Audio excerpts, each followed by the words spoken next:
Stephanie, there you are. We were trying to make sure Stephanie had everything she needed. Hi, Rebecca, how are you? Thank you.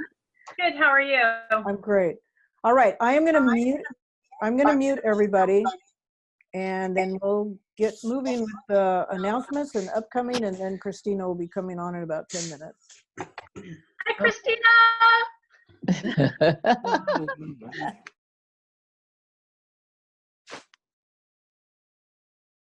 Oh, wait, sorry. I muted Donna.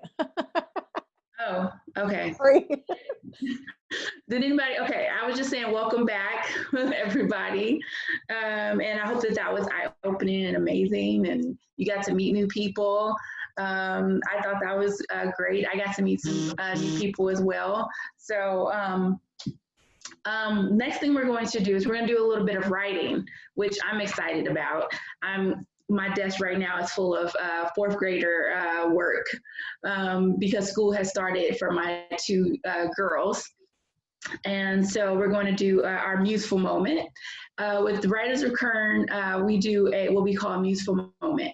And that is like 3 minutes worth of writing. And we give you a topic.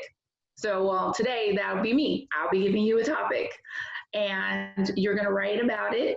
And one thing about our museful moments is that we actually, if you submit them to our walk anthology, you could get possibly published.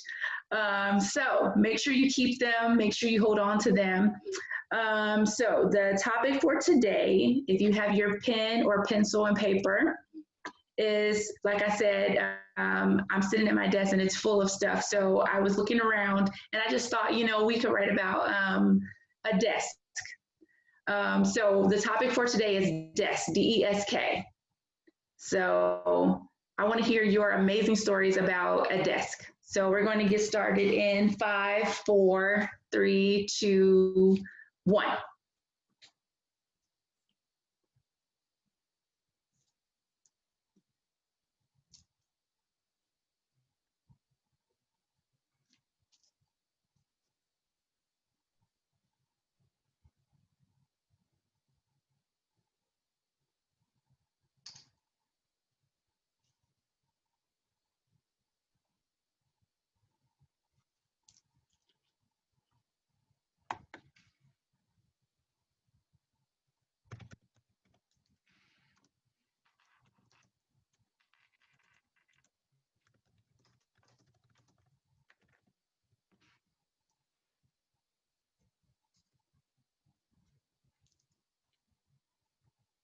So we have 3 minutes to write. So right now we're down to 2 minutes.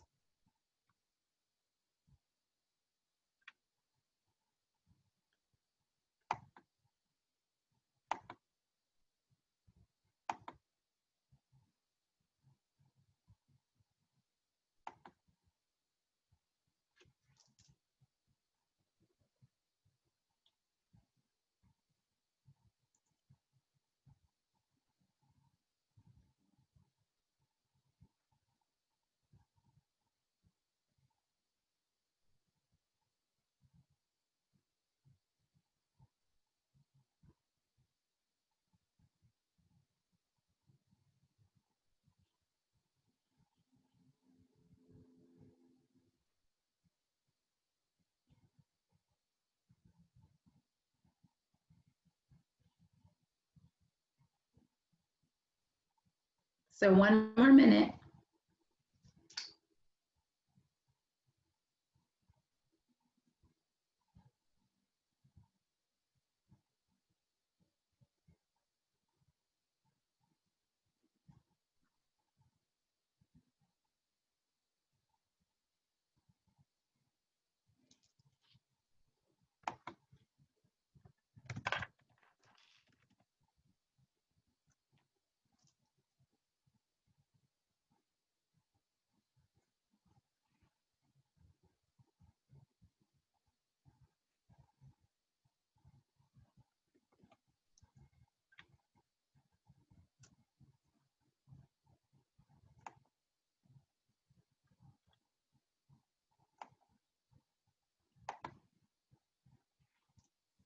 Okay, That's time. I know we have some amazing stories. So what we're going to do now that we have written everything that we can write, our next step is to do some reading. So basically, if you have a useful moment that you want to share with everybody, we're going to, I'm not sure if you can unmute yourself. If not, I'll try to unmute you. I'll try to check you out. So let me see. If you want to read yours, just go ahead and raise your hand and I'll try to find you and I'll try to unmute you.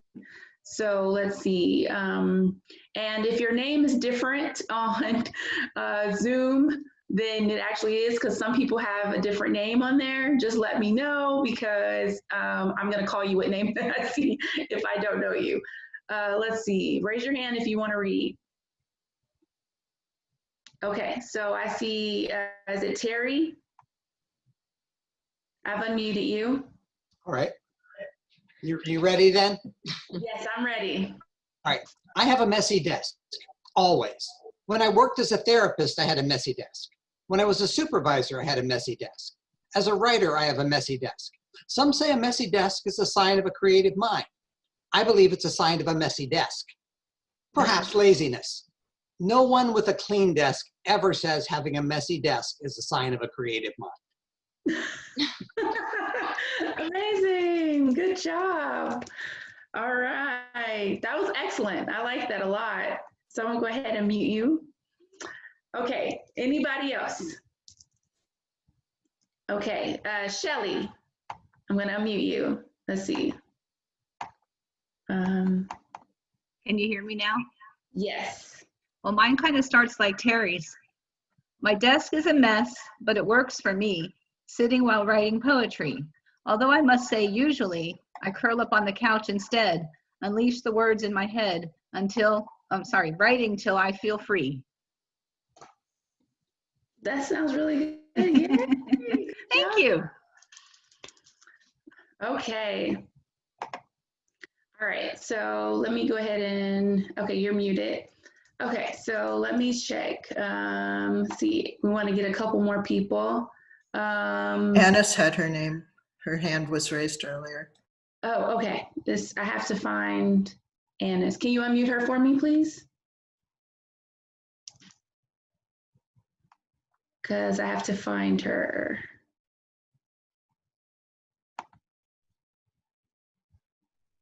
Okay. Oh, okay. Annis, Okay. you're unmuted. Okay, here we go. Let's desk a while. That was my go-to phrase for teaching my students the difference between nouns and verbs. They laughed when they heard it. We can't desk, Miss Cassels. Right. I heard it, it registered exactly what I wanted for them to laugh, because when people laugh, they learn and remember more easily. That desk, the one in my lesson, got a lot of mileage. That was really good. I love that. We got some really amazing writers in this group. Okay, so I saw Lou, you wanted to read yours? Okay, so it's not letting me unmute Natalia. So if you could please unmute. Okay, let me find him. Can you hear me? Oh, there you go. All right. So Button Willow, my 1-year-old calico, scrambles everything on my desk at home as she chases the little light monsters I shine on the wall. Just reflections off my cell phone from the morning sunlight coming in through the blinds. It's a game she herself invented one day when I was lying in bed wasting time on Facebook, and the sunlight hit my phone just so, and the little monster of light was reflected on the wall. Every morning she waits for them, knowing they will appear. Sometimes when I don't have time to entertain her before going to work, she just stays there waiting, staring at the wall. The monsters will reappear for her tomorrow. She'll climb on the desk and scramble everything as she chases them on the wall. Yay, that was really amazing. I love that, you guys. These are some amazing stories just from a desk. And we've come up with so many amazing things. I am really excited. You guys have me really pumped up this morning. Okay, so we're going to move on to announcements. And I'm going to read these really quickly. And I'm sorry if I talk really fast. So I want to slow it down for you guys, but that might not be possible with me.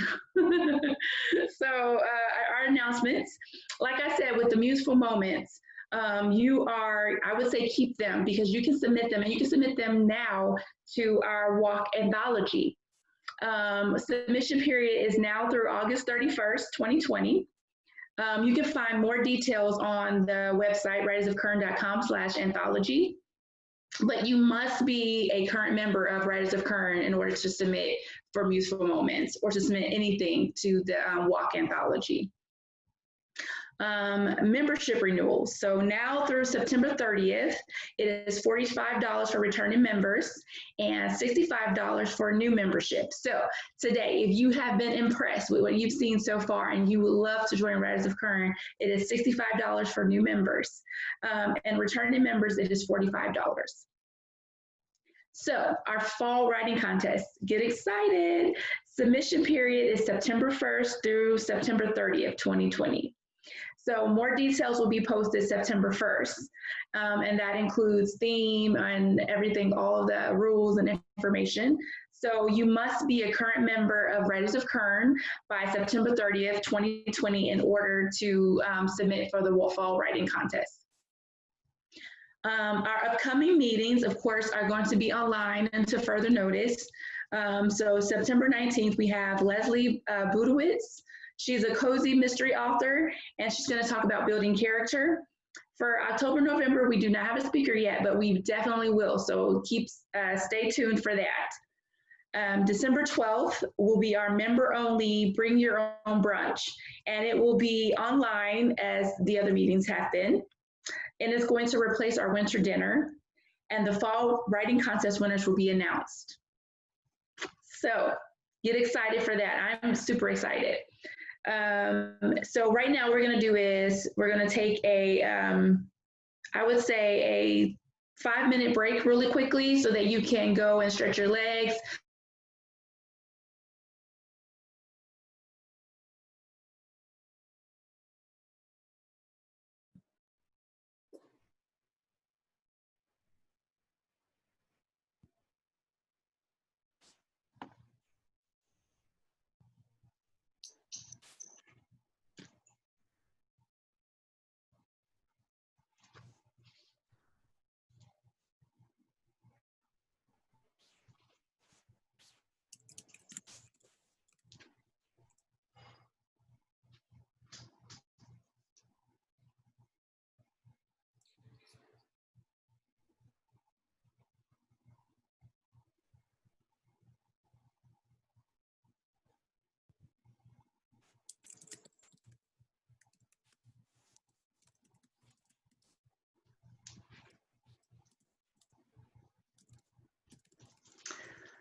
Welcome back, everyone.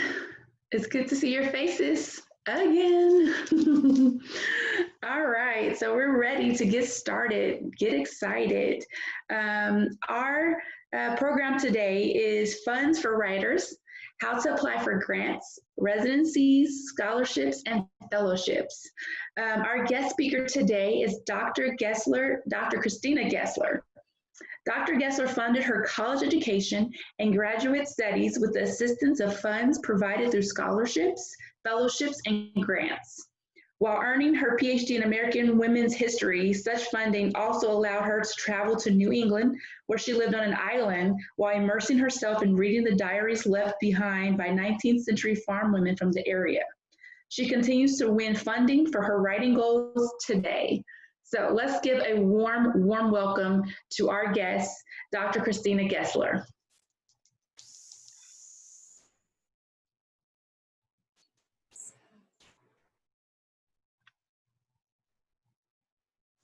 Okay, hi everybody. Welcome. I'm so glad that you're here. I'm trying to figure out my technical thing. So, okay, so Do I just start screen sharing now? Yes, you can go ahead whenever you feel ready. Okay, and what time would you like me to finish by? I forgot to ask what time you're expecting this to wrap up. I think we're doing, I think around 11:15. Okay. You're good. Okay, and will someone be monitoring the chat for questions, or would you like me to try to do that while I'm presenting, or save all questions to the end? What works? I can monitor the chat for questions if you like. Okay, and then if you get to where there seem to be a bunch of questions, I'm happy to pause at any place and answer questions that seem to be needed, because I don't want people to be growingly confused or start feeling like, wow, this just doesn't apply to me at all. And so, you know, as questions come up, when it's relevant, please feel free to, you know, say, we're going to take a few questions now, just because I want everybody to really feel they're able to be present and connected. And, you know, doing things virtually can cause accidental confusion. So I want everyone to feel really comfortable asking your questions. There's no bad question. They're all good. And if you have a question, probably somebody else does too. So feel free to just ask all your questions. I would really like to customize this for all of you all. And so that's where I'm coming from. I really want to make this work for you guys. Mm-hmm. Okay. So then, oh, here's screen share. Okay, basic, here we go. Whoops, but we're on the wrong slide. Okay, sorry. You're gonna get dizzy for a second. I'm not really sure what's happening. It didn't start with the first slide, so there we go. Okay, all good. Okay, so today we're gonna talk about funds for writers and illustrators, because I know some of you wear both hats and some of you wear mostly one or the other. And there's really 4 categories of funding, and they're not rigid. So as you go along after this presentation and you start looking into funding yourself, you might say, well, she in her presentation said this qualifies as a grant, but they're calling it a scholarship. Please know that these are general categories. This is the overview of what you're going to be looking for, and then you're going to find some fluidity. So the 4 categories are grants, fellowships, scholarships, and residencies. And today we'll go through what those are and what you would typically expect from each one, and that will help you figure out what might be the right thing for you to apply for.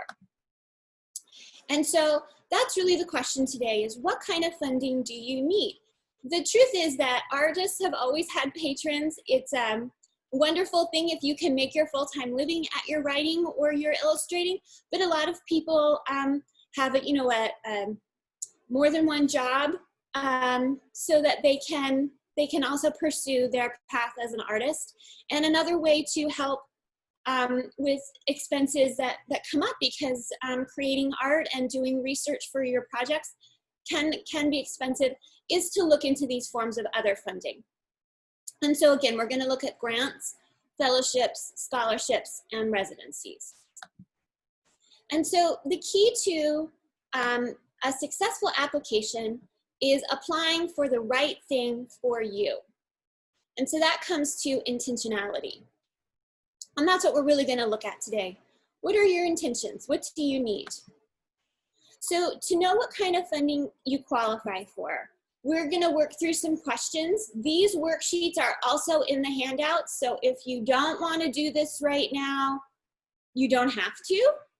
If you don't have a piece of paper in front of you, don't worry, because you do have those handouts. And also, my understanding is you'll have access to this presentation for a while from your website. So we all kind of have our work from home fatigue and our COVID lifestyle fatigue. And so don't worry about absorbing all of this now.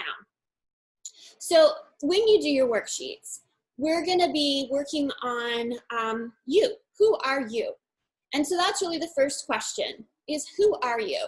And you're really going to use a piece of paper to explore this.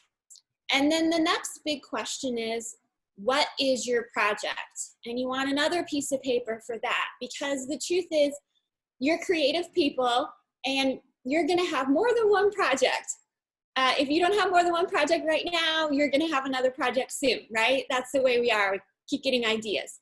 So you want one piece of paper where you're going to be working on a bunch of questions that are coming up in a minute about who you are. And then you're going to have another piece of paper where you're working on, what is your project? So the first question, who are you? And it probably feels like a really basic question, but I interview writers for a different job as a podcaster. And one of the first questions I have, they ask them on the podcast is, first I say, tell us about yourself. And everybody kind of stalls out, like, and it's funny how we have trouble describing ourselves, breaking down the core pieces of our identity. But those things are really crucial to you as a creator and you as a marketable person, right? Those different things about you help you match up with your opportunities and find your audience. And so we're going to go through, who are you? So there are questions like, what do you do? For people right now, that can be a painful question because a lot of people are in job transition. And that is, I'm sorry if you're facing that. I know that I am. It's rough, but we're all going to get through it. You have a great community here in Writers of Kern. I loved being invited to your program this morning. So this can be what you did a year ago. This can be, if you're in transition, it's okay to work through what did you used to do. So teacher, parent, full-time writer, part-time writer, artist, physician. Are you starting over? Are you more than one of these things? Have you had a variety of different jobs? As you work through the worksheet, and you may even have memories bubble up like, oh, I forgot, when I was in high school, I was a camp counselor. Go ahead and, keep really filling that in. Question 2 is, how would you describe yourself? And here you're gonna list things like your gender, your age, languages you speak, religion, ethnicity, culture, and don't limit yourself to these. This is your identity and this is you. What do you say about you? Question 3 is, what is your level of education? And any answer is fine. This is not a judgy question because there is funding for people at various levels of education. So there are ones that really are for people who didn't finish high school, but they are working as a writer. So it's whatever it is, it's not a judgy question. It's just what is your level of education right now? Where are you in that? Number 4 is, where do you live? And this may seem like a weird question, but there is funding targeted specifically for different counties, for different regions, for different states, for different parts of the United States. And so where you live is sometimes a way to unlock funding for you. Also, if you live in more than one place, if you spend half your year in this county and you spend half your year on the East Coast, go ahead and write that down. Or you spend part of you have family abroad and you spend part of your year there. Number 5 is, are you published? And it's okay to be pre-published and it's okay to be published. There are opportunities for both. So don't feel, sometimes when we have to get introspective, we start adding on extra feelings to that. This is meant to be a safe, non-judgmental space to figure these things out. Question 6, what genre do you write? And maybe you write more than one, and that's something you want to write down there as well. Number 7 is, are you an illustrator? And if you do other art besides illustrating, I'm a photographer, and you don't want to see my drawings; they're horrible. So I'm not an illustrator, but I am an artist because I'm a photographer. And question 8 is, what else should we know about you? And that's something for you to spend some time with and fill some things in. And it may be passions that you have, hobbies that you have, important life experiences that you've had. And so you'll want to start filling those things in as well. So the who am I is really a big thing. And please do it in a way that feels safe and comfortable for you, because it's your private information. You're not necessarily going to have to share this in order to get funding. But you do want to do this self-exploration to start seeing what kind of funding is out there for you. And the second question is, what is your project? And again, you're a creative person, you probably have more than one project, and that's okay. To craft an application, it does have to be one project at a time. So let's say you have 3 going on right now, and at the end of today's presentation, you are ready to apply for a residency somewhere. They don't want to know about every project that you're working on. So you're going to want to do a different worksheet for each project.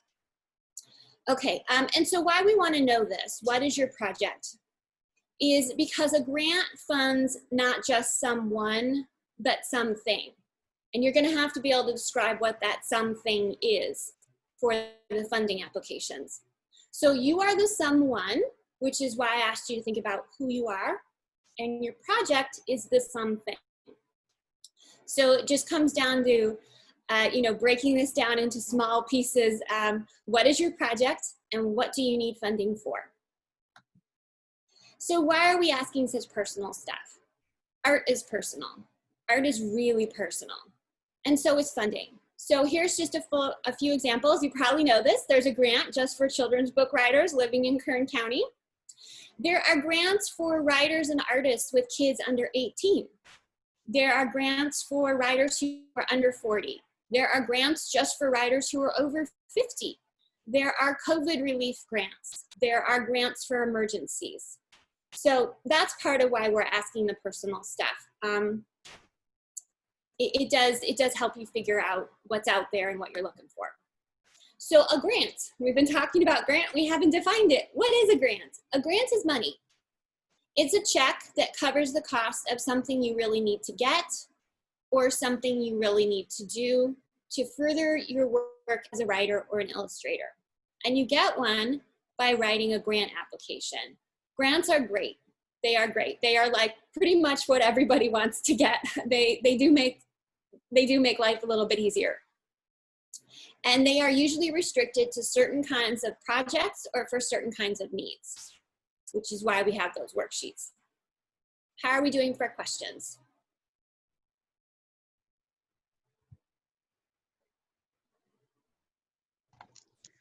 So far we have no questions yet, so you can keep going. Okay, all right.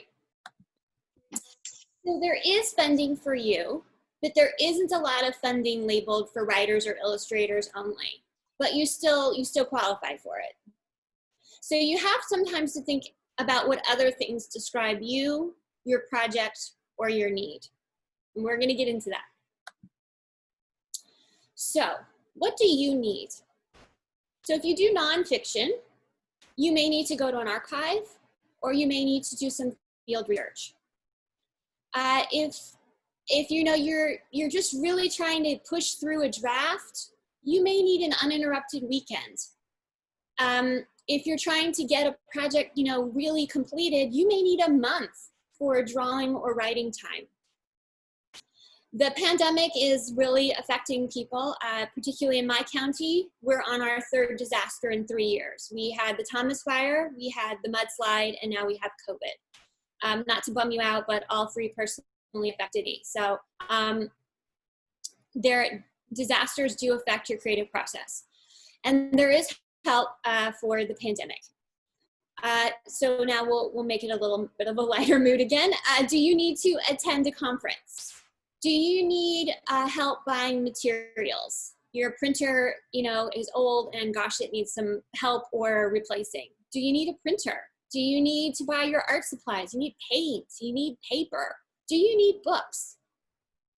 Do you need help for childcare? That can be a big impediment if you are a caregiver or a parent.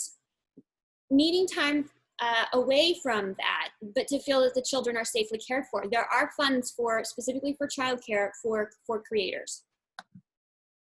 What if I don't know what I need? That's okay. As we go along today, you're going to figure out more of what you need. And as you realize more of what you need, you might just find that there is funding for that. So part of what we're going to try to figure out today is where is the funding? And you may need to look in unexpected places. So if the photo's coming through, I did one webinar before and not all of the graphics came through, but if you can see the photo, this is actually of Idlewild.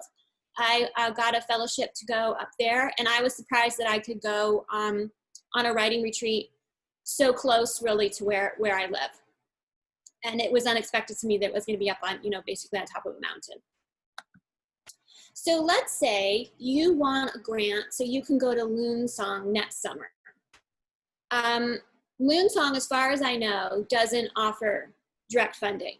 So how are you going to go there? And if you don't know Loonsong, it's in Minnesota. It's remote and beautiful. And it's a very unique retreat for people who write for children and young adults. So I know that's some of you at Writers in Kern, not all of you. So how do you afford to go there? Well, you may at your job have access to professional development grants. So I'm going to give you one example. Is I was on a writing retreat, not at Loonsong. It's one of my dream places, but I haven't gone there.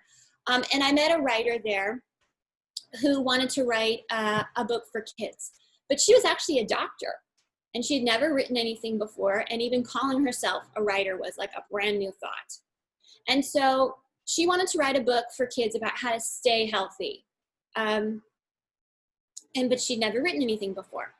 So she applied for funds to the American Medical Association, and she won them.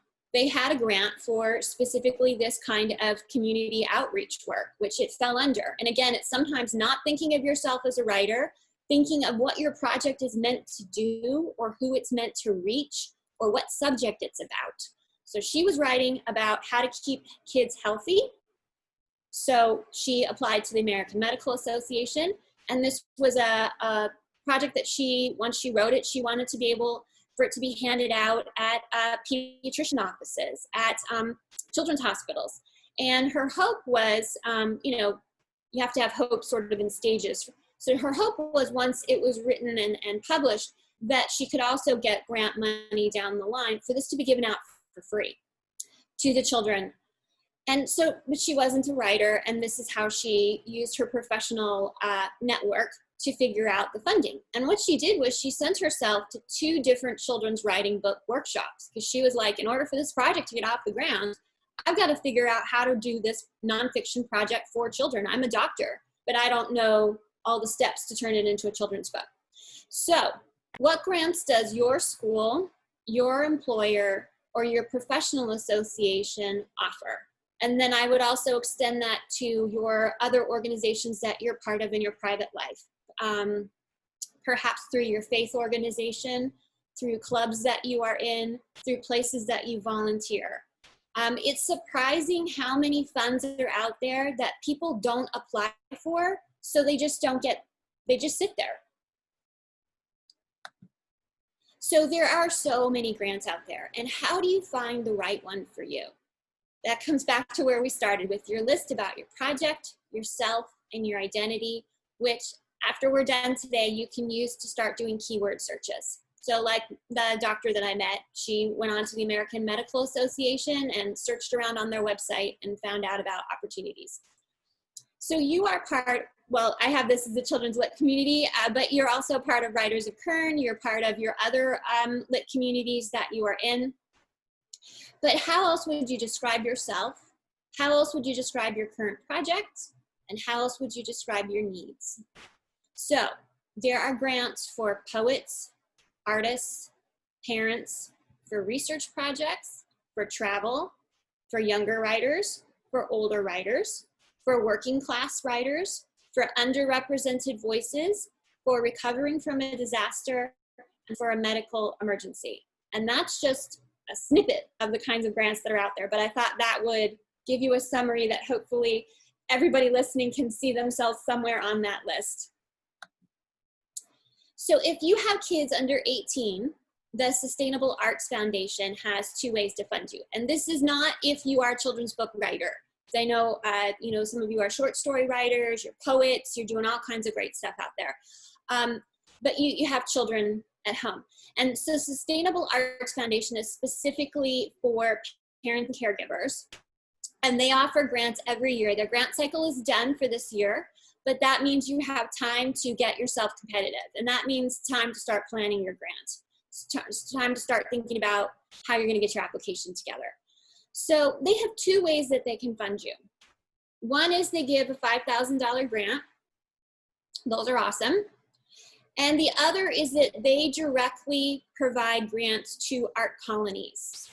And those art colonies use them to fund parent residencies.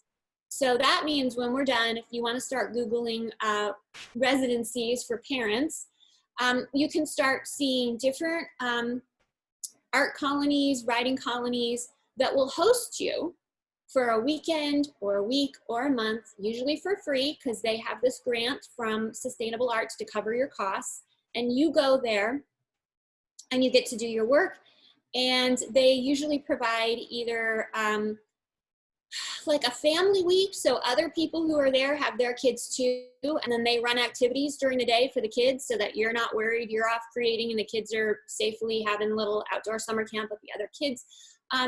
One way to find those opportunities is to go on Sustainable Arts Foundation's website and look at who they've funded in the past for art colonies. Look at who they have a history of giving money to, and then go to those art colonies' websites, right? So that's a way to sort of follow the path. Who is Sustainable Arts funding? Who do they have a history of funding? Go look those places up and see what their parent residencies look like, and see if that's right for you. It may be a place you want to travel to. It may not, but that gives you an idea of how to start following the funding paths. If you write speculative fiction, the Speculative Literature Foundation has grants for you, including one that's just for older writers, and I can't see my screen. Oh, one that's for travel. They have 6 different grants. They're all detailed on their website, and they even explain to you what they consider speculative fiction, so you can know if you qualify. If you do magical realism, for example, you qualify. If you do sci-fi, you qualify. And again, many of you write in different genres, you write for different age groups, so you would target for this grant the projects that fit under their category. They don't want to know that you also write, nonfiction history books. They want to know about your speculative fiction. So it's okay if you wear many hats. Just when you are applying for something, wear the hat that they're interested in. So this is the Awesome Foundation, and they give $1,000 grants, and you can go on and search around. I don't know if they specifically have one for your county. I know they do for LA, but they fund projects, and they want these projects to bring your awesomeness and your awesome idea to others. So this is really an outreach kind of grant is how I would describe it. So let's say you're a writer and you have another friend in Writers of Kern who's an illustrator, and the two of you pair up and you say, we really want to bring a project to an underserved school. And you know specifically what school. You talk and you say, I know what school we want to go to. I know a teacher there. Here's the project that we would do if we could afford to do it. And then you write that grant for Awesome. And they have a history of funding stuff like that. So it's not going to be, $1,000 for you to get a printer or for you to, buy your art materials. It's going to cover the costs of putting on that program using your talents as a writer and an illustrator for someone in a community that couldn't afford to bring you in and who will benefit from your unique talents and gifts. And so another thing you can do for Awesome is you can look at the specific subjects also that they fund. So like they have one, if you have a program that will bring your awesomeness to people in different disability communities. There's one, you can see I have the slide there. So you would look under the disability heading. If yours in some way has to do with libraries, there's a library category for awesomeness. And the other thing I would say with this grant is because it's awesome, they get a lot of applications. So when the meeting started today, Donna asked who had been rejected and who is submitting. And this is one where you want to get comfortable with being rejected and continuing to submit. And I do know that this is legit because I have a friend whose art is weaving.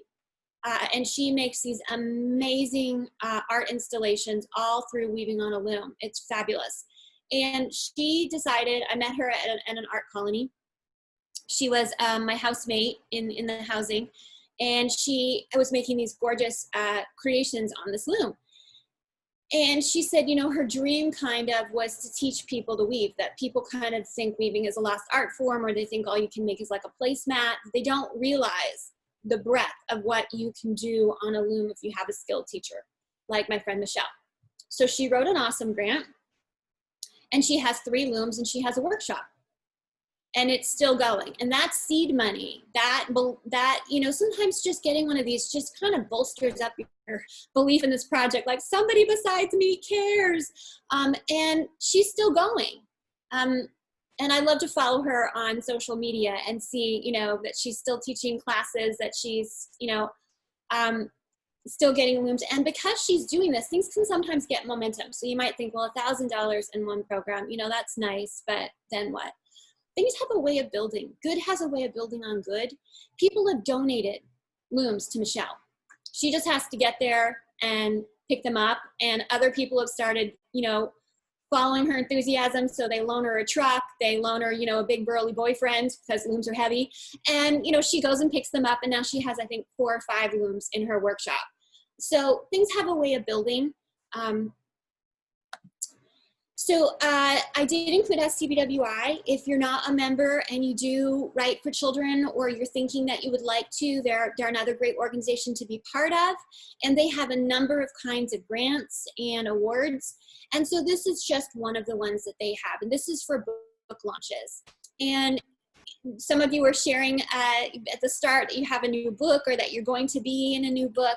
And getting those launched, getting the buzz, having people know that it's out there can be a bit daunting. A lot of us are introverts, and getting your, you know, the buzz out there that you have this project requires some extrovert stuff.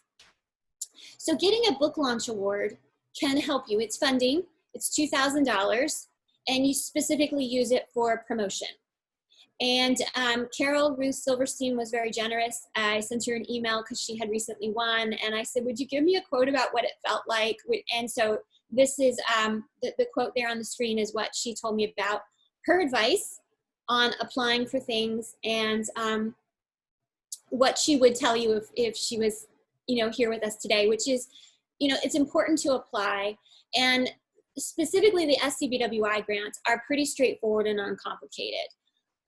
Some of the grants that you'll look into on your own will be a little more complicated. I've tried to highlight for you ones that are more straightforward, but I believe in you. You can do it. If there's one that you find on your own that you're going to apply for and it's more complicated, I believe in you that you'll figure it out.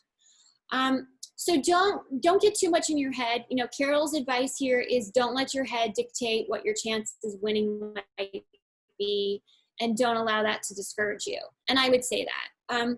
The overwhelming thing that I've learned, and that my friends who and colleagues who've won things is that if you don't apply, you 100% didn't win.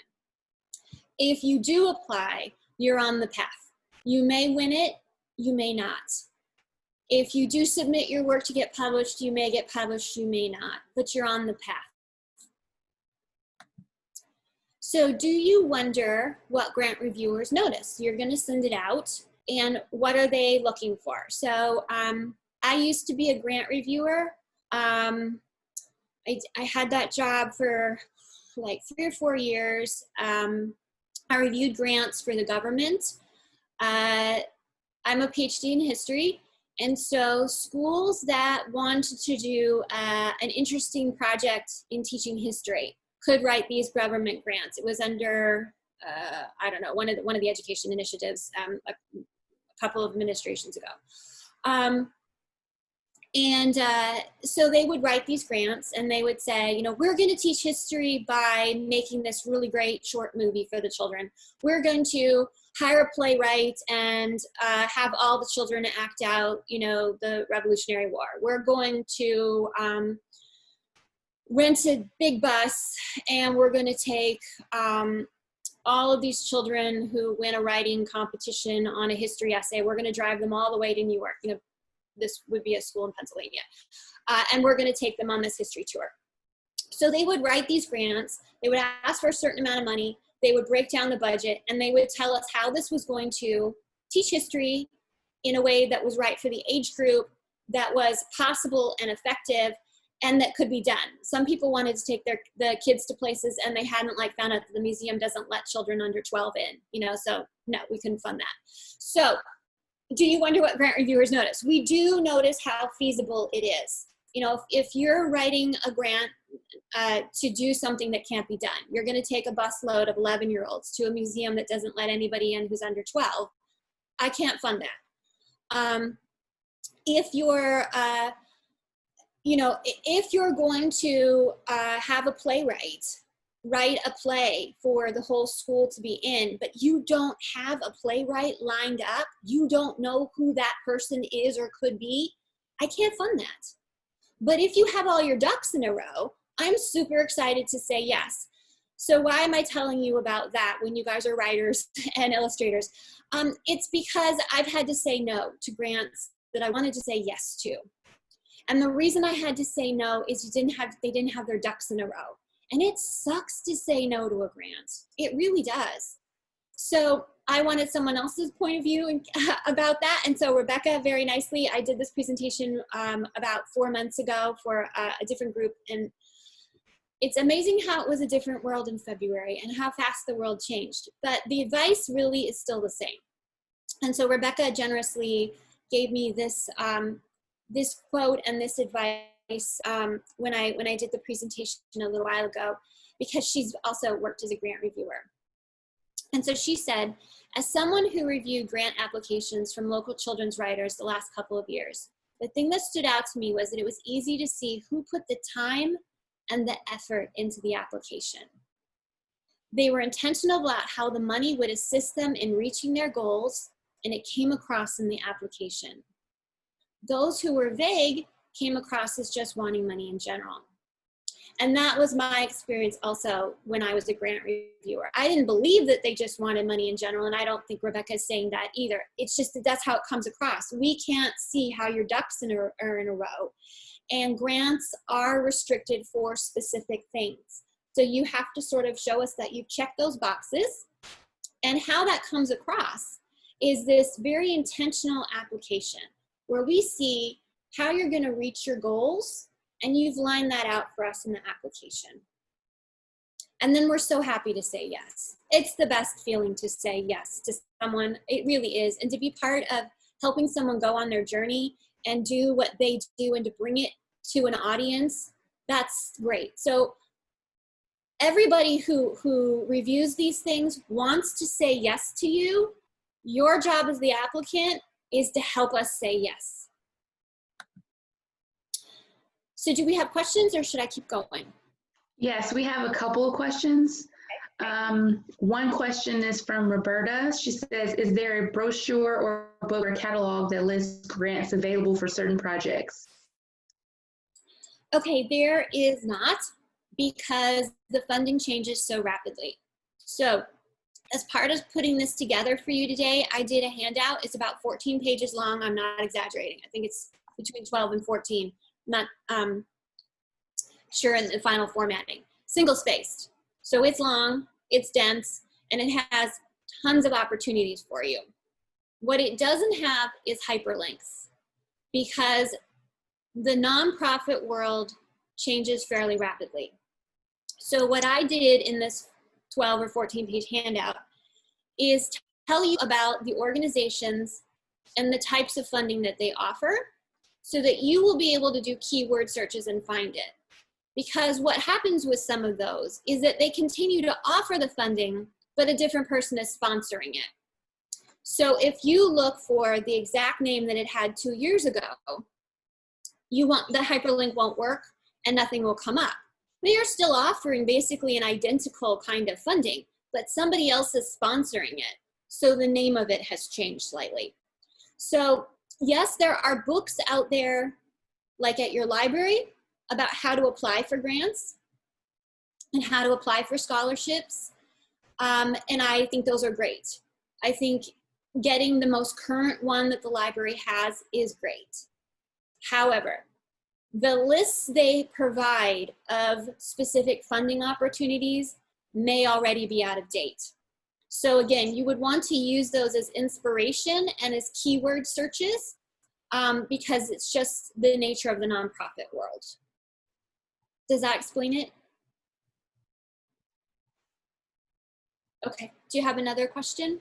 Yes, from Rachel, it says, is there a good website for writers grants and scholarships that you would recommend? So in the handout, I actually give you the name of a few organizations where you can sign up for their emails. And so you'll get the emails for free. You don't have to pay for anything. And so I've signed up for a bunch of those, and it's how I found out about a number of things. So I'm trying to scroll through my phone to find you a couple of examples. So there's one called Pro Fellow, and it's also listed on the handout, so don't worry about, making a crazy amount of notes. But Pro Fellow, you can go to their website and sign up for their emails, and they'll send you lists of fellowships that are open. They will not specifically be for writers. You'll have to cull through the list and see what you might qualify for. Then there's one called Cafe Management, and that's also on the handout, and you can sign up for their emails, and they will tell you about artist opportunities. And sometimes when they say artist, they mean writer. So I would encourage you to sign up for that too. Poets and Writers Magazine, you can sign up for their emails. I don't subscribe to their magazine. It's on my bucket list when I have some extra funds. But you can get their email for free, and they often list opportunities. So that is specifically for writers. So yeah, the handout will tell you things to sign up for so that listings will come right to your inbox, but you will have to scroll through them. There is quite a bit of hunting that you have to do. And the handout will have a lot of very targeted things that you may want to apply for. I was trying to find a few more examples. Oh, okay. The Alliance of Artist Communities. That should be on the handout too. And they email me pretty regularly. And this one right here, so Alliance of Artist Communities emailed me yesterday. And the headline for the email is Residency Deadlines for September and October 2020. But again, you'd have to go through those and see. But they also have an emergency relief programs resource page. And then they also let you know about art organizations that have upcoming deadlines. So you can, scroll through and you'll have a lot of opportunities. And then they have an artist resource page and stuff. So, but yeah, and then at the bottom of the email are all these things that you would want to look and see if any of them apply to you. So yes, there is some hunting and searching, but there are some resources out there that will help guide you. Okay, so the next question is, what is the definition of an older writer? So they'll define it themselves, and they'll tell you. They'll say writers over 50, writers over 60, they will tell you. They'll tell you what it is. And then ones that say younger writers, they'll tell you. They may mean people in their 20s, they may mean writers under 35, they may mean kids under 18. So you'll always want to look at what they say qualifies you. Okay. What happens if the grantee does not fulfill the task or the contract promise? Honestly, nothing. I think that's why your application is so important.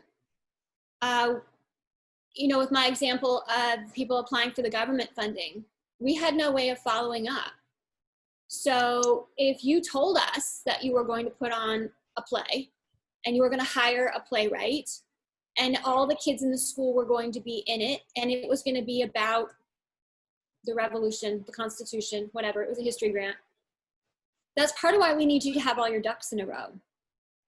Because the vast majority of grants will not ever check back in with you. Some will, but they will tell you what that plan is. So they will say something like, funds are paid out in 3 increments. Increment 1 is once you win through your application. Increment 2 is when you submit and they'll tell you what it is. And then increment 3 is at the conclusion of the project. Those are usually for very large projects. Like if you are going to be funded for an entire year to work on a specific manuscript. If you are going to be funded for 2 years to, you know, take your illustrations and get them in an art show. You know, it's going to be just you, a solo show of your illustrations. So if it's a big grant, there may be markers and the payout comes in chunks as you meet those markers. Should something happen in your life that you can't meet, you know, marker number 2 to get the next payout, that is your relationship with them to work out. But the vast majority of grants are a one-time payout and we don't check back in with you, and that's why your application really has to show that you have your ducks in a row. Because what we'd love to do is fund everybody. And what we can only do is fund the people who tell us they are really ready to jump off on this project. Okay. Someone asked, Linda asked, what do you think of Candid? Think of? Candid, C-A-N-D-I-D. I'm not familiar with that. Should I be? Let's see. Let me see, are there any more questions? So whoever wrote that question, if that's about a specific opportunity that you are interested in, please contact the head of Writers of Kern and ask them to submit that question to me directly. I don't really want to type my email address into this box because I hear it's like going to go on YouTube or something. But if there's a very specific thing, I'm sorry, I don't know what Candid is. There's so many things out there that I don't know that you could find one person who knows every opportunity. But what I can do, if there's something that you really want to do, and this workshop doesn't cover it for you, is you can reach out to your administrators at Writers of Kern, and I give permission for them to resend your email to me, and I will try to figure out some basics and send it back to them to give to you. I was just going to say, Linda said that Candid resulted from the merger between GuideStar and the Foundation Center. I'm still not familiar enough with it to try to answer it today, so that's what I can offer is to follow up, if that's what you'd like me to do for you. Okay. One other question. Does self-publishing count in the Who Are You section and Are You Published? So in the Who Are You and Are You Published, write every kind of publication down that you have. If you, I have a friend who, she writes poems and they include them in the company newsletter during COVID. She writes these beautifully hopeful poems, and so the company newsletter has been publishing one of her poems in each one to keep up morale. It's like a glorious thing, you know, a match of her talent and their need. How she will use that in future things is probably just to say the range of dates. Like, I had 10 poems published in the company newsletter from March 1st to December 1st of 2020. So that counts as a way of being published, right? If you are self-published, some will tell you if they want to know that, and some will say, you know, we don't we don't fund self-published projects or self-published writers. So you have to think about, is the project that you're doing taking you outside of that? And if it is, the hat that you put on for that is, I'm a debut author who wants to finish this project and send it to a mainstream publisher. So you would craft your application for that, because you're not applying as a self-published author, because that grant specifically is to take you in a different direction. And many people are sort of published in both. They have some self-published, they have some small things like my friend's newsletter for her company, and then they have, she's also in some, fine arts journals, her poetry. And so she would have to read her own things that she wants to apply for and really customize. What are they asking her to do? Am I published? Yes. That's it. That's all the questions for now. Okay.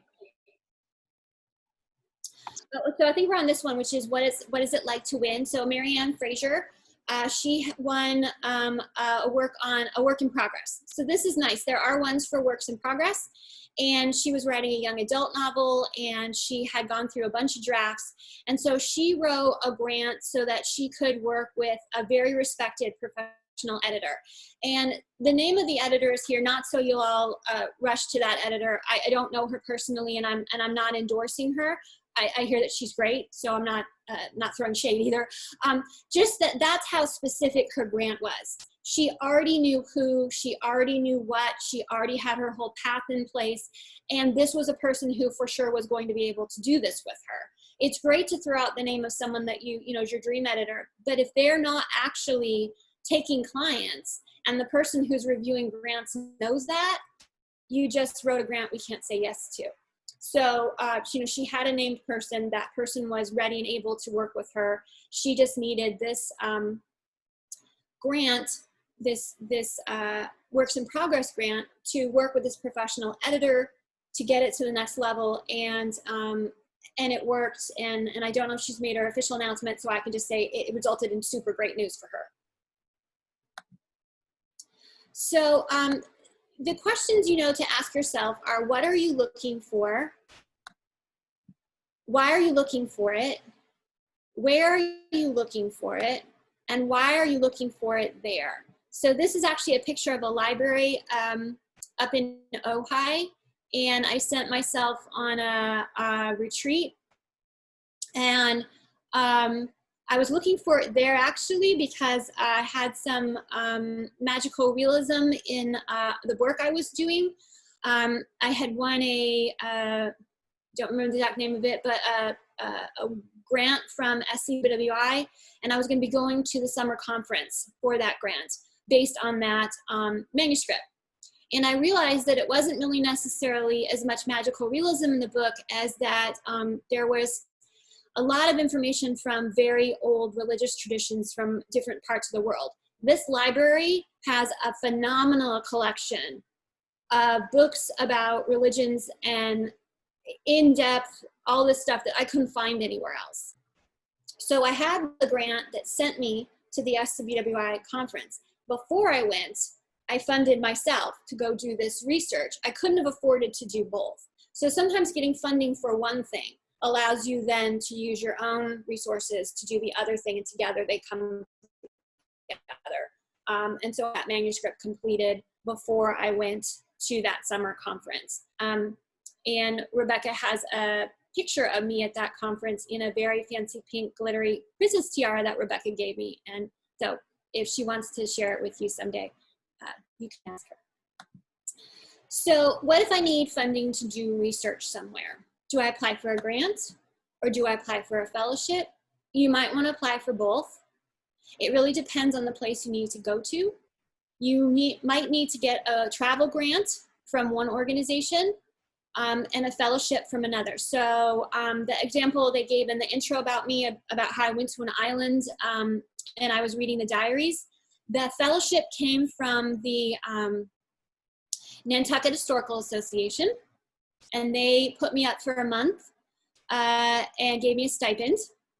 FYI, it's super, super expensive to be on Nantucket, so the stipend, while it was generous and lovely, I didn't realize the cost of living there, and I had trouble making ends meet. So again, not throwing shade. It's just about knowing what a cost of living is where you would go. So for example, if you're going to apply for something in Boston, they will give you, and they're going to give you a stipend. It may sound really generous, and it is, and the cost of living there is crazy expensive. So this is why you may want to look for more than one kind of funding. So how did I get to Nantucket? I got a Mellon travel grant. I don't know how you get those outside of academia. So if any of you are in grad school, those are travel grants. So combining sources of funding, combining resources can help you get that momentum. So if you are researching anything in nonfiction and you are not an academic, congratulations, you are an independent scholar. And you will see that term on many websites, and that's you. An independent scholar is someone who's not affiliated with a formal educational institution. So you're not a professor, you're not an adjunct. You are you doing nonfiction research for a dedicated project. Independent and scholar, that's you. So you can apply for grants and fellowships, and you can do primary research at really cool places. The American Antiquarian Society, I've been there. I did research there, I don't know, for a couple months, I think. The Smithsonian, I have not had any of their grants, but I did used to work there, and they have phenomenal collections. They have archives like you would not believe how much is in their archives. Museums are kind of, if you think of a pyramid, the teeny top is what is on display. Everything else is in their archives. So whatever it is that you're doing in nonfiction, consider what might be in an archive. And many universities, many museums, many historical societies, and many libraries offer fellowships. So if you know the region you need to go to, you're like, well, I'm researching, women in the West who drove stagecoaches. Everybody says they didn't, but they did. Yeah, they did. Not a lot of them, but some did. And the only way I can really get to this is to go there and dig around in the archives. And I know 2 places that I think are a really good bet for me. Look up those places and start seeing what kind of funding is there. So how do you make yourself competitive? Do your homework on 2 key things. Research your topic. If you want to look at women stagecoach drivers, there are some books on that. Read them before you write your application. And learn about the place that you want to go to. It will really show in your application. They want to know that you're targeting them. It's not that you want to go somewhere, it's that you want to come to them. It's not that you need to go to a laboratory, it's that you need to see their laboratory. It's not that you want to talk to an expert, it's that they have the person. They have the materials. So do your research ahead of time on the specifics. And then know that research can be endless. So I'm not advocating that you become an expert before you go. I'm advocating that you become informed before you go. Do I really need to go? This is a tough one with COVID. And then if you're an introvert like I am, you're like, well, but my dog will miss me. But primary research matters. There are some people you need to go meet, and there are some things that you need to see in person. So this is a diary that I went and read in an archive, and this is a piece of art that was in an antique shop. I never would have found it if I hadn't gone. So I advise you, when you go somewhere for research, also allow some time to poke around in the surrounding area, because that picture ended up being really important for my research. And it wasn't in a museum or an archive, it was for sale in an antique store, and no, I couldn't afford it. But the proprietor allowed me to take a photo of it, and because it's unsigned, it's no one has the rights to it. So as long as the proprietor of the antique store was okay with me taking the picture, I was then allowed to use that, as long as I credit it, how I found it, where I found it, and that it's an unknown artist. And my research was on 19th century New England farm women. And if you can see the picture, there she is outside on the farm. taking care of the animals, and she's in coastal New England, and we think that was actually meant to be Nantucket. And you can see that her daughter is there as well, and the two of them are taking care of the animals and working on the farm, which was one of the major arguments of my research, and there was a picture. So going has these moments of serendipity. Okay, but what does an application require? This is probably the nitty-gritty that you're all like, that you want to know the most. And it's going to vary. So you got to read it. And you do have to customize it for every single thing. As I mentioned, I did this one time before, and that was the overwhelming question, was like, can we just put together like a packet and then we'll just send it out? You can, but it won't work. It really won't. You do need to take the time to customize it. And what you can do is use it as a template. Once you put all your materials together, it's your template, right? And then you can customize it for every place you send it. But you don't want to just create one sort of generic, this is me, this is what I do, and then just send it out all over the place. The other thing I will tell you about that, if you're tempted not to believe me and try it, is that the nonprofit world is small. So you may send it out, to 10 places and think, okay, well, I got rejected at all those 10, and next year I'm going to use the same thing and I'm going to send it to 10 other. The nonprofit world is small. If you are reusing your application, there is a good probability that somebody who read it at the American Antiquarian Society has now shuffled jobs and is at the Smithsonian, and in 2 years shuffles jobs and is at the Huntington Library. Do not repackage and send again. You've got to customize. So some will ask for your headshot.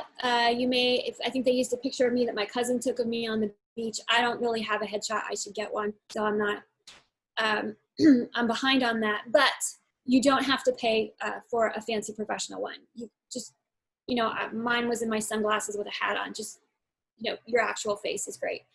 And have a friend take it. They will want an autobiographical statement. They will tell you how many words. They will want a summary of your project or need. They will tell you how many words or how many pages long. They will want to know how what you are asking for fits with their mission. So that's where you explain why they are the right place. They will want your resume. They will tell you how many pages long. And so that's again about customizing and wearing the right hat. So if you work as a writer and illustrator, but you're applying just as a writer and you're allowed to give a one-page CV, you're gonna take out all that stuff about being an illustrator and you're gonna have a one-page CV about you as a writer. And that may be that you belong to Writers of Kern, that you belong to California Writers Club, that you have been a volunteer for one or both of those, that you've been a coordinator for submissions for the anthology. It does not have to be that you are published, but it does have to be how you are in that field. And if you are not yet, if you are debut, you can provide your education, you can put together a CV. And that's maybe where the grant workbooks will help you. If you're really, really new at this and you're just like, I have nothing to put on my CV, yes, you do. Don't despair, you absolutely do. And those grant workbooks can help you. You will probably also need some professional references. You have to ask them ahead of time. You can't just sort of jot down some names.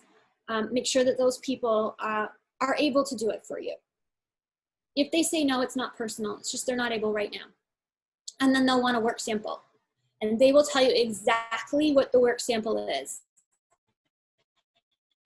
And you cannot, so if they say, we'll take 5 images of your illustrations, you cannot thumbnail them so that each of the 5 images is actually 25 small images. You can't give them collages. If they say 5, they mean 5. If they say a one-page writing sample, you can't, single space it and stretch out the margins. So work sample will have specific rules and they do want you to follow them. I can do all of that? Yes, you can, you will. So what is the most important thing? I think you've heard me say it by now. You've got to follow the directions. Give yourself enough time. Only give them what they've asked for. Have someone proofread your application. Our brains very helpfully tell us when we get tired and we've worked for a long time. It just starts fixing the grammar for us. It's a known thing. There's scientific research on this. So you do want someone to proofread it for you. and you got to get it in by the deadline. If you have something happening in your life and you didn't make the deadline this year, okay, I'm sorry that happened to you, that sucks, and you have next year. But it doesn't tend to go well if you write to the people who administer the grant and say, ugh, you know, I couldn't get it in on time.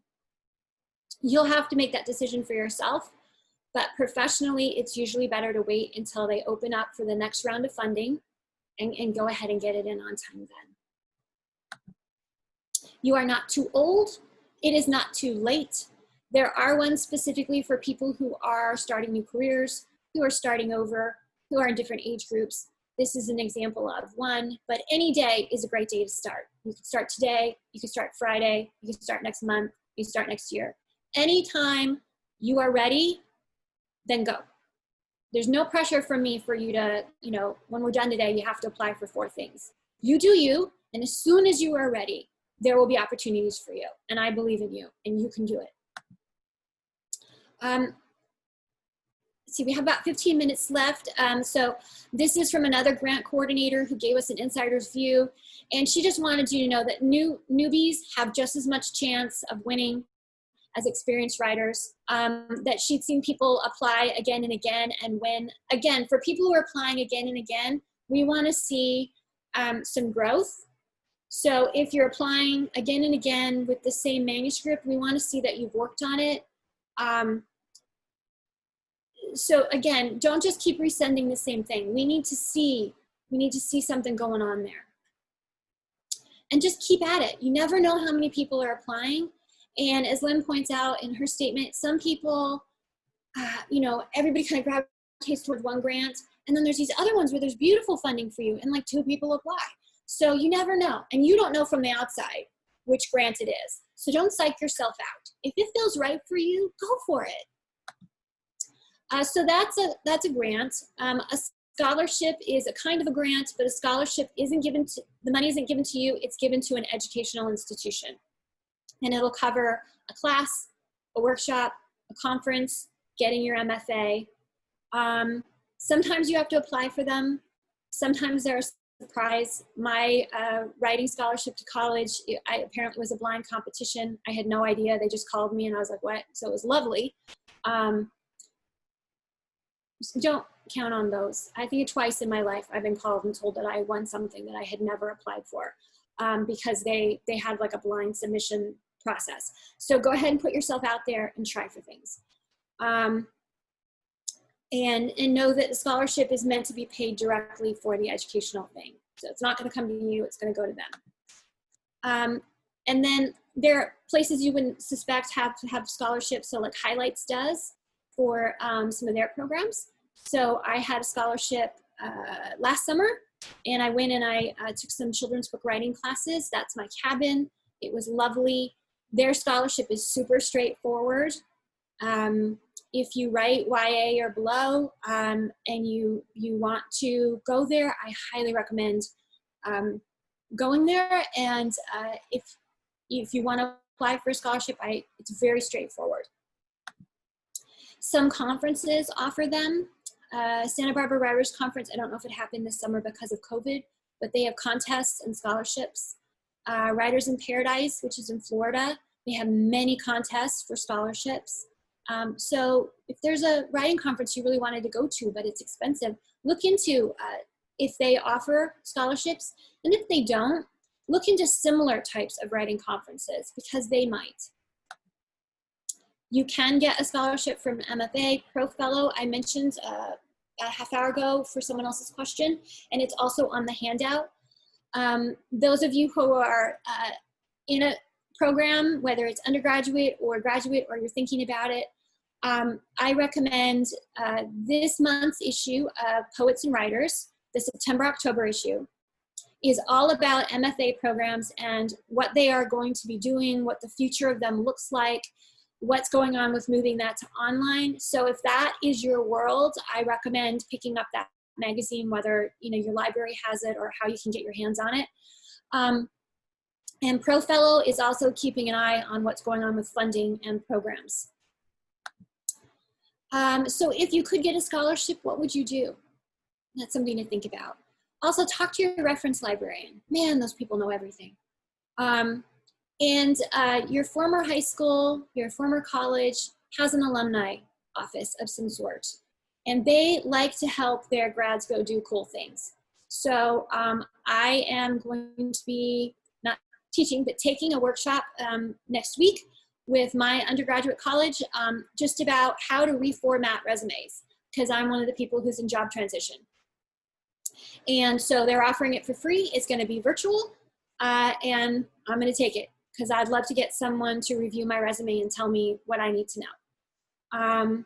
And then my graduate school is offering some alumni programs virtually. Not something that I was aware of that they used to do, and they're going to be talking about how to better work in the new online platform world that we're all in. So I've signed up for that one too. So you'd be surprised. So whatever it is that you're looking for, let go of limiting beliefs. That's really important. Find things that match your needs and apply. So what is a fellowship? This is where the terms get really confusing, but a fellowship is a kind of scholarship. It often includes free housing and free meals. They may have a work requirement, like you have to work for 10 hours in their garden.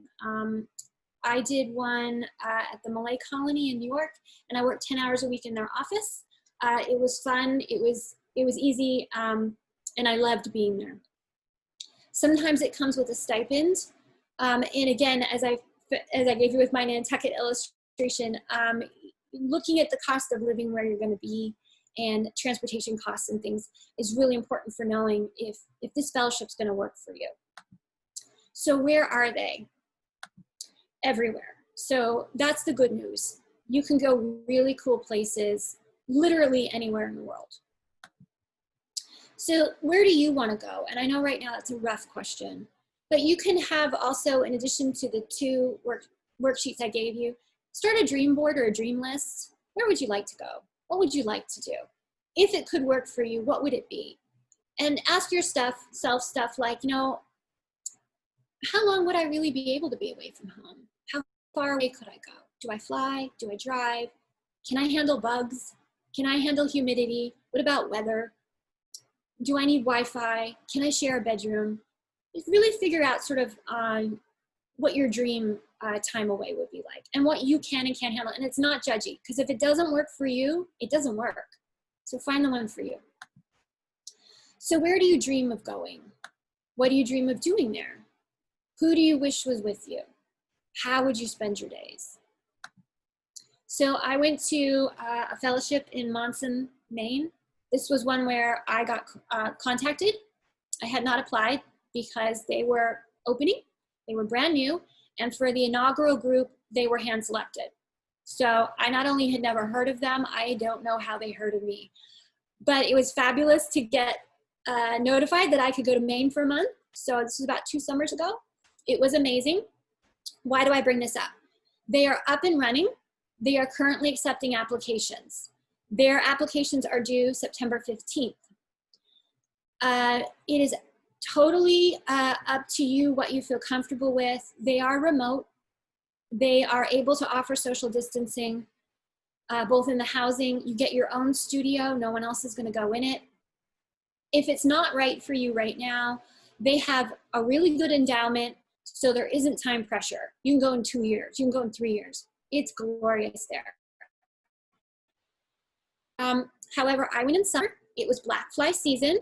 I thought they were fascinating. People get creeped out, so look them up on your own. But these are things about figuring out what works for you.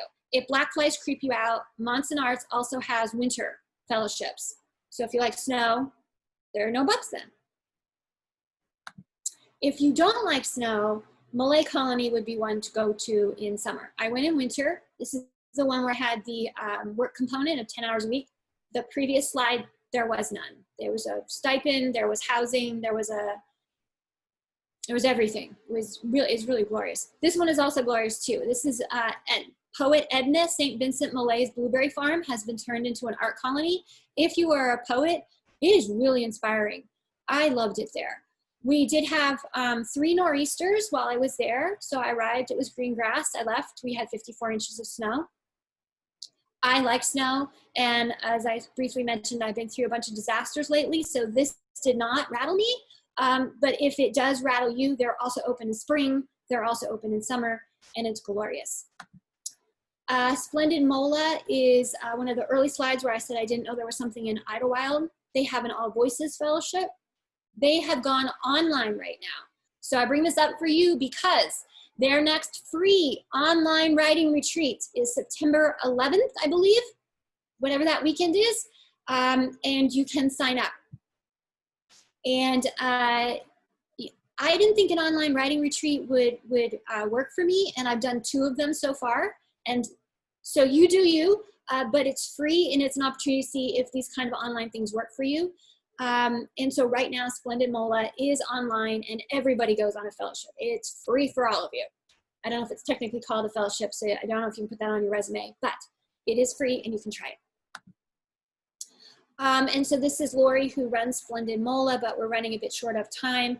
So she's just really talking about how she wishes she could say yes to everybody. And that's how it feels when you're on the selection side of these. You really do want to say yes to everybody.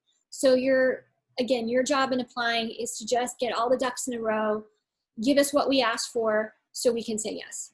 And if we can't say yes this time, apply again. But again, don't just mail us the exact same thing. You gotta show us that you've customized it once again when you reapply. What is a residency? That's when you go there. Some residencies right now are virtual. So if you've wanted to do a residency but you didn't feel you could go away, there are a bunch of residencies that are online right now. They are virtual. And that's something for you to do some keyword searches or talk to your reference librarian to find, because right now in the COVID world, things are shifting. And so those are things, if whatever's most important to you right now, just go ahead and keep following. Just make a time in your calendar once a week, once every 2 weeks, once a month, where you're gonna be checking back on what opportunities are out there and what they look like. And then find out what's involved. So for a virtual residency right now, if they ask for open studio, that means you're gonna be showing your work online. You're gonna be doing a reading online. You're gonna be showing your art online. Are you comfortable with that? If you're not, that's okay. You might wanna wait until it's back to being in person. So do I wanna do that? Do I wanna do a residency? Do I wanna do a fellowship? Do I wanna go away? That's up to you. I'm an introvert, so I know every time I've gone, I've had this panicky moment of what did I sign myself up for? And every time I've been glad I did it. Being in a community of other creators can be really healing. It can be really refilling of your well. It can be really renewing and restoring. It reminds you why you make art. It reminds you why you like hanging out with other artists and writers. It reminds you of why you were drawn to this in the first place. It encourages you to keep going. Everybody I've met in those believed in me. And that's a beautiful gift in itself. So I recommend doing it. And again, so think about your project. Where would you like to go? How could you learn more about it? This is the Oak Spring Garden Foundation. It's listed in the handout. But I didn't even know if there was a thing called a botanical artist, which I'm always thrilled to learn more kinds of art. So whatever your niche is, and that's why the handouts of really figuring out you are really important, because if you're a botanical artist, there's actually a targeted award just for you.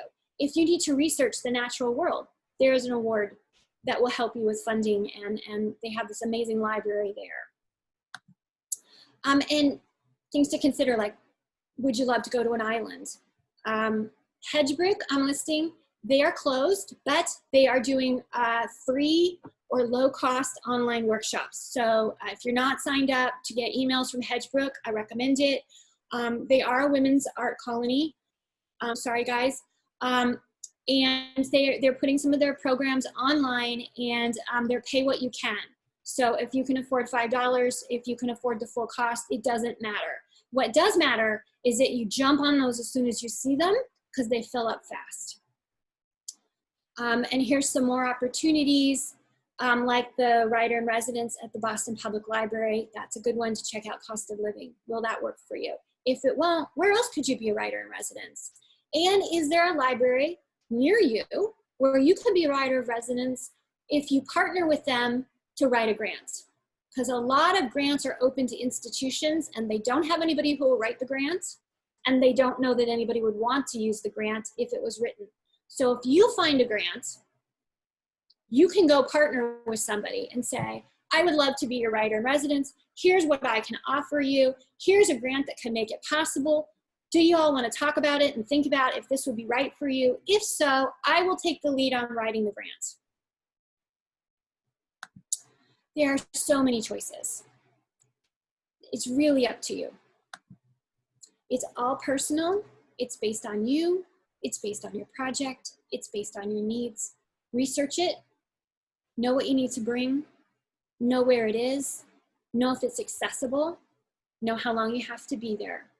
Look at the costs. You won't get everything you apply for. You will win some. You will lose some. That's okay. Don't give up. And you will find what's right for you.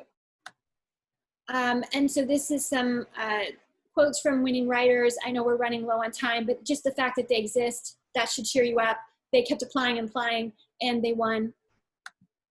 So go out there and find your funding. It is waiting for you.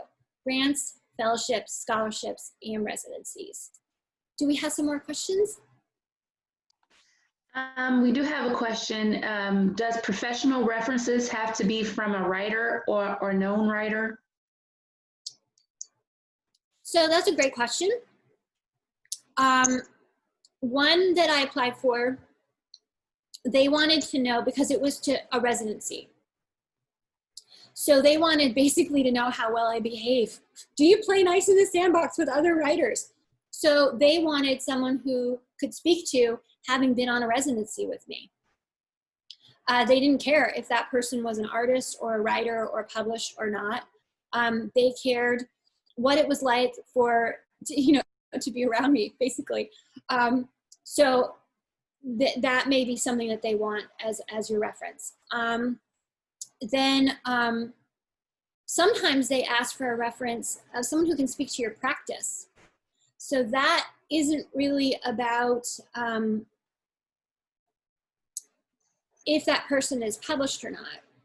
That's how well they know how dedicated you are to what you're doing right now. So that could be somebody from your critique group who says, I've been in critique group with them for 5 years, and I've been following her work, and I know that she, and they give specifics. She's always there, she's taking a turn being critique leader, whatever. So the references they're gonna ask for, they're gonna have a specific reason they want the reference, and they should tell you. And then you're gonna find the person who can do that. As far as do they have to be published? I mean, if you're applying for an MFA program, you're probably gonna want your undergraduate professors to write some references for you. And it doesn't matter if or how or where they're published, it matters what they can say about your work and why they think you should go to that graduate program. So again, the references they're gonna ask for, they have a specific reason. I hope that helps. Okay, and let's see, I think I have, Lori asked, does accepting funding affect my intellectual property rights and what I produce? How can I get guidance on these types of questions? Those are the questions that are great to ask the grant people. I haven't had any of my intellectual property in the situation throughout this entire process. One fellowship, the one I mentioned about Nantucket, I did have to submit an article because they have a journal. And they did publish the journal, they did publish it in their journal, and it is available through their archive. However, I then use that article as part of a chapter in my dissertation. So all rights reverted back to me, even though you can still Google that. I don't recommend it. It's not really one of my best articles, but you can still find it. So I guess you have to know what you're okay with being shared. And then, there's kind of the reverse really is more of what I've experienced. So the Monson one that I showed you, three pieces of photography that I created during that have been in different art galleries. And they just asked that I mention them. You know, so when your work goes forward, usually they ask that you give a shout out, like, this was partially funded by Monson Arts, or this work was created on a fellowship at Monson Arts. So for me, it's been the other way. They would like me to acknowledge their help in getting me where I went with that project. But yes, check the fine print on that. And if you have worries or questions about intellectual property, ask the organization that will be funding you, and ask as nicely as possible. Again, they really want to know what it would be like to get along with you. So just, you know, state it for your own reason. I need to know what happens with the intellectual property that I create during this project. Could you please let me know your policy on that? Okay, I think that's all the questions. Well, I hope that gave you all an overview. I know I went a little fast there at the end. I had kind of a lot of content for the time, but the handout covers a lot of this. And again, if for people who had a really, really specific question, please send it to your administrators at Writer of Kern, and they will get it to me, and I'll see if I can provide any wisdom. There's just such a vast array of funding out there. I'm not able to know what everything is off the top of my head. But hopefully I pointed you to a lot of resources so that you all can become experts in what's right for you. You've been getting a lot of thank you and amazing, and thanks so much for how much that you've been helping everybody. That's what's really filling up the chat box right now. Oh, thank you. Okay. Thank you for inviting me. It was really, really nice. This was a great way to spend my Saturday, especially the way that it opened with Danae. It started off on such a really positive, lovely way that it really cheered me up. I will say one more thing. If you're having struggles with your practice right now, that is normal and that's okay. And there are books like this one called Your Art Will Save Your Life. This is a really thin, easy read. And there are other books like this that are just meant to meet you where you are and support you when you have those times when it's hard to do your practice. So I didn't have time to include that in the talk. There's a few things like that, however, in the handout of things that for me just really supported emotional well-being. Like you can find Kate Winslet reading children's books, picture books, the recordings of them on the internet, and I can tell there's something about her reading those that just filled my soul. It was the thing that I didn't know that I needed that actually exists. So other creative people want to support you in your feelings and how you are right now. And there are resources for you too. And so I just want to put that out there, that wherever you are in your process and your practice is okay. And it's normal. And there are support services, you know, just books and resources to meet you where you are. Can you repeat who reads the children's books? Oh, Kate Winslet, she's an actress. She read some different picture books and there's recordings of them. If you're on Instagram, there's something called Save with Stories. And it's a bunch of famous people reading their favorite picture books. If it's no longer on Instagram, I would imagine it's somewhere on the web that you could access.